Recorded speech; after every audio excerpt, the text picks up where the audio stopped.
इरांगल का ये पहला मैच और बहुत ही जरूरी मैच है, स्पेशली उन टीम्स का जिनका प्रदर्शन कल के दिन में बिल्कुल भी अच्छा नहीं रहा। अगर वो इस इरांगल में कमबैक की अपनी शुरुआत नहीं करते फिर तो कमबैक करना बचे हुए मैचेस में बहुत हद तक नामुमकिन सा साबित होगा, क्योंकि अभी भी अगर डिफरेंस देखा जाए कि इतना ज्यादा नहीं है पॉइंट्स टेबल के ऊपर। एक 20 पॉइंटर आपको पॉइंट्स टेबल में बहुत ऊंचा मुकाम दिला सकता है। जी हाँ, और वहां से अगर आपने अपना मोमेंटम बनाया और बाकी के 2 मैचेस में भी आप कुछ ठीक ठाक प्रदर्शन करके गए तो चांसेस अभी भी रहते हैं। तो ये पहला मुकाबला उस दृष्टिकोण से सबसे ज्यादा इंपॉर्टेंस रखता है। और ऐसे में अगर फ्लाइट पाथ की चर्चा करें, थोड़ा सा northern side of the map को ही वे फेवर करता हुआ नजर आ रहा है। और ऐसे में आप देखिए कल के दिन पे टीम तमिलास वो बहुत ही ज्यादा बेहतरीन खेल करके गए थे। टेबल टॉपर्स वो हैं और इरांगल का ही वो मैप था जहां पर वो चिकन डिनर लेकर के गए थे। और अगर एक बार फिर से टीम तमिलास वो कुछ उसी लय में शुरुआत करते हैं तो उनके लिए आप कम से कम कह सकते हैं कि उनका टिकट सेमीफाइनल्स वीक 1 के लिए पूरी तरीके से कटता हुआ नजर आएगा। जी हाँ, ऐसी कंसिस्टेंसी को अमूमन पाना इस तरह के स्टेज पे बहुत मुश्किल होता है कि एक दिन कभी कभी अच्छा होता है, लेकिन टीम तमिलास के बेसिक्स बहुत सॉलिड हैं, मैकेनिकल स्किल्स, उनके रोटेशंस बहुत अच्छे हैं। और उन्होंने जो स्ट्रैटेजी चेंज करी है, पुराने जोन मेटा में लेट आते थे, पांचवें सर्कल तक आते नहीं थे, बट यहाँ पे सेकंड सर्कल जब बनता है तो जाके सेंटर ले लेते हैं और वहां पे उनको बहुत फायदा मिला है। जी हाँ, और साथ ही साथ team hero extreme God like आप उनका वो ड्रॉप देखिए, इतना बड़ा स्प्लिट ड्रॉप। हालांकि कल के दिन पे भी उन्होंने ऐसा ही एक बड़ा स्प्लिट ड्रॉप लिया था और वो उनके फेवर में गया भी था। बट पहला सर्कल पूरी तरीके से western side of the map को फेवर करता हुआ। और ऐसे में अब एक होड़ लगेगी टीम्स की तरफ से कि कैसे भी करके पहले वो जोन को प्रायोरिटाइज करे। और ये नए जोन मेटा जिस चीज की आप भी चर्चाएं कर रहे हैं उसके आने के बाद ये चीज हमें देखने को मिल रही है। बट क्या कोई टीम है जो इस बड़े स्प्लिट का तोड़ अपने दिमाग में लेकर के आए? क्योंकि कल के दिन पे भी सेम स्प्लिट था। मैं मान के चल रहा था कि इट माइट बी पॉसिबल कि आज कोई तो खिलाड़ी हो जो आइसोलेटेड प्लेयर्स को पकड़ने की कोशिश करे, बट अभी के लिए सेफ है सब। जी हाँ, बट अलीबाबा रेडर्स को देखिए, टीम मास्टरमाइंड मैवरिक्स के बहुत करीब वो पहुंचे। ये इरादा नहीं है यहाँ पे किसी का फाइट लेने का, बस अपने कंपाउंड तक पहुंचने की जंग है जिसमें दोनों ही टीम्स अभी के लिए जूझती हुई आपको नजर आ रही हैं। परेशानी इसलिए भी बढ़ जाती है आपकी क्योंकि आप अपने इस ड्रॉप पे जितनी जल्दी हो सके उतनी जल्दी जाना चाहते हैं ताकि आप वापस लूट करके जोन में सही सलामत आ पाए। वहीं आपने हीरो एक्सट्रीम गॉडलाइक की बात करी, एंकी बॉट कल माउंटेन पे गए थे, जॉर्जो हिल का उन्होंने सहारा लिया, वहां पे वो पहुंचे और उसके बाद सिमिलर ही जोन बना था लेकिन वो वापस गटका की साइड आया। रोटेशंस पे काम करना पड़ेगा मल्टीपल टीम्स को, बट अभी के लिए मास्टरमाइंड मैवरिक्स अपने कंपाउंड्स तक पहुंच ही गए।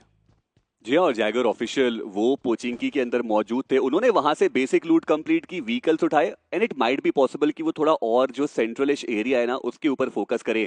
बट दिक्कतें बढ़ेंगी ईएसजी के लिए, क्योंकि कल का भी जो उनका दिन था वो उतना ज्यादा बेहतर गया नहीं था।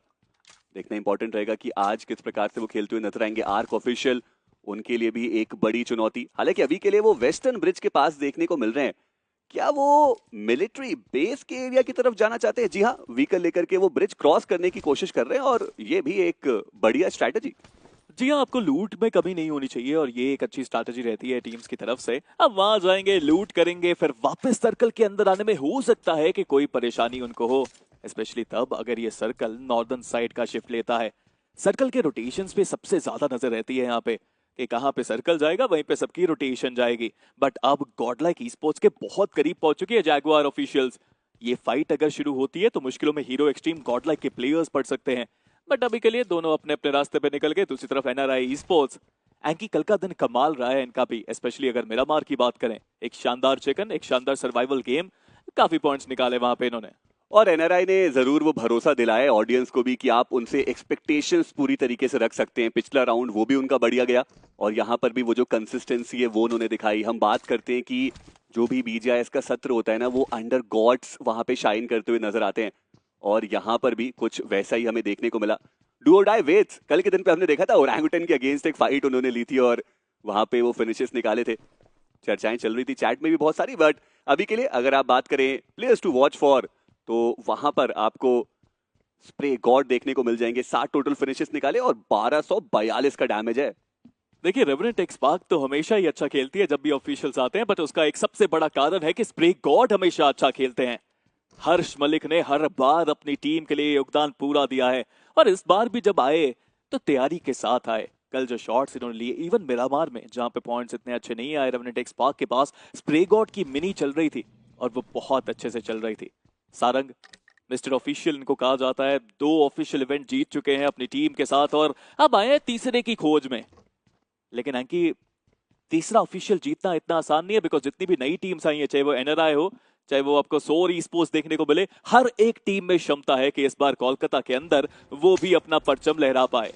बिल्कुल, और देखिए जब उन्होंने वो बैक टू बैक इवेंट जीते था ना, तब भी हम यही कह रहे थे कि अब बीएमपीएस में उतना आसान नहीं होगा, और खासकर जिस प्रकार से उनका डे 1 गया था, उसके बाद तो ऐसा लग रहा था कि और भी ज्यादा उनकी मुश्किलें बढ़ती हुई नजर आएंगी, बट वो कम बैक करके दिखाया। और यही वो कारण है कि रेवेनेंट एक्सपार्क वो जब भी खेलते हैं तो हमेशा वो उम्मीद रहती है कि वो कम बैक करके जाएंगे।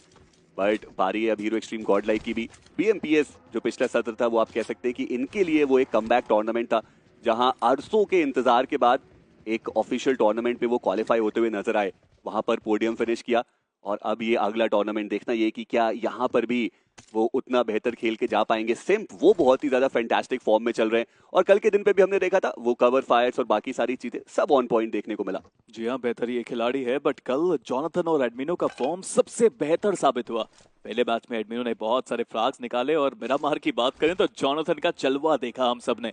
बट ये नया स्प्लिट है, एंड एंकी ये होता है टीम्स का कि जब उनको पता चलता है कि प्लेयर्स अपने नॉर्मल ड्रॉप पे नहीं हैं, उनकी लॉबी में कई ड्रॉप्स खाली हैं, तो वो एक अलग ड्रॉप लेते हैं। लेकिन ये हीरो एक्सट्रीम गॉडलाइक जब से पंक आए हैं, तब से बहुत सारे ड्रॉप चेंजेस हुए हैं। यास्निया जाते भी हमने उनको देखा है, मिल्टा जाते भी हमने उनको देखा है, एंड अब गटका जाते भी हमने उनको देखा है।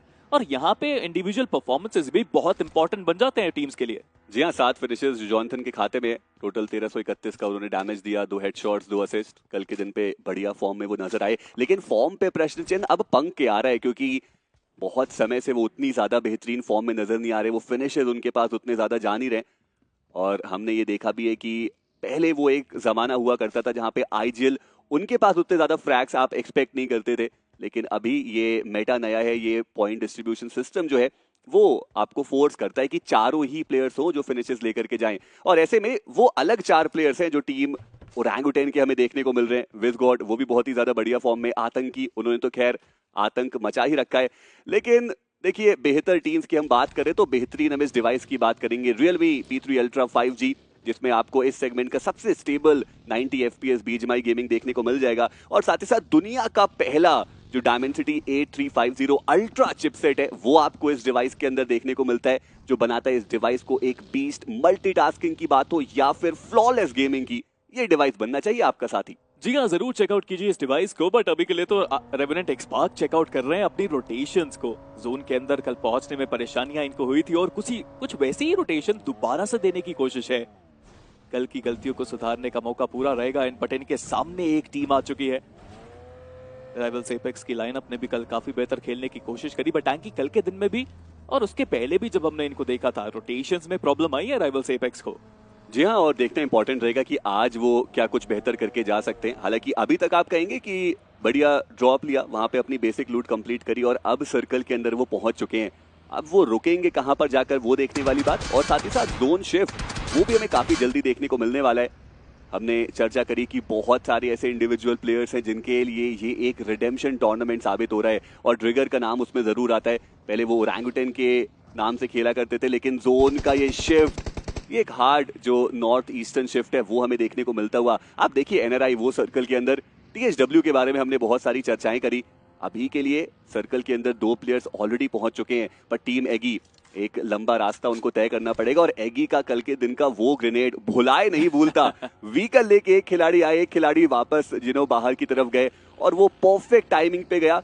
I mean, that is one of the best grenade finishes that I have ever watched. Absolutely, वो टाइमिंग का खेल था, बट अब यहाँ पे रश की है बारी, और ओरंगुटैन के सामने अलीबाबा रेडर्स की चुनौती आई है, और नेट्स तो यहाँ पे भी दागे जा रहे हैं। बट ओरंगुटैन, इनका टीम वर्क हमेशा ही बेहतर रहा है, बट अब नेट्स की बारी बहुत इंपॉर्टेंट बनाती है इस खेल को, क्योंकि पीछे से आते हुए निंजा ओपी को स्पॉट किया, अनु ने वहां पे उनको डाउन किया, और अब रश की है बारी। बट लीजिए आतंकी, कल इनका पूरी तरह से आतंक देखने को मिला था इस लॉबी के अंदर, और अपनी टीम की कमान बेहतर तरीके से उठाई थी। लेकिन आज सिर्फ 2 टीम्स नहीं, पूरी लॉबी के सामने खेलना पड़ेगा इनको, क्योंकि रेवेनेंट एक्सपार्क का भी रश आता हुआ यहाँ पे। एक बहुत ही सही टाइम पे वो थर्ड पार्टी एनक्लोजर टीम रेवेनेंट एक्सपार्क, और अभी के लिए टीम ओरंगुटैन उनके आतंकी एकमात्र खिलाड़ी बचते हैं। आरू वो नॉकड आउट है, लेकिन वो बाहर की तरफ देखने को मिलते हुए। अलीबाबा रेडर्स उनके लिए भी एक बहुत बड़ी चुनौती, ग्रेनेड्स का बेहतरीन इस्तेमाल, मोलोटोव का बेहतरीन इस्तेमाल, और स्प्रे गॉड एक बार फिर से उन्होंने ओपनिंग दिलाई है अपनी टीम के लिए। वो फिनिश भी सिक्योर किया जाएगा, लेकिन वो ग्रेनेड, रियो का वो ग्रेनेड, जोकर डाउन, और अगर हम बात करें एक और खिलाड़ी सारंग जो मुश्किलों में आते हुए नजर आएंगे, पर देखते ही देखते टीम ओरंगुटन उनका सफाया अलीबाबा रेडर्स वो भी इस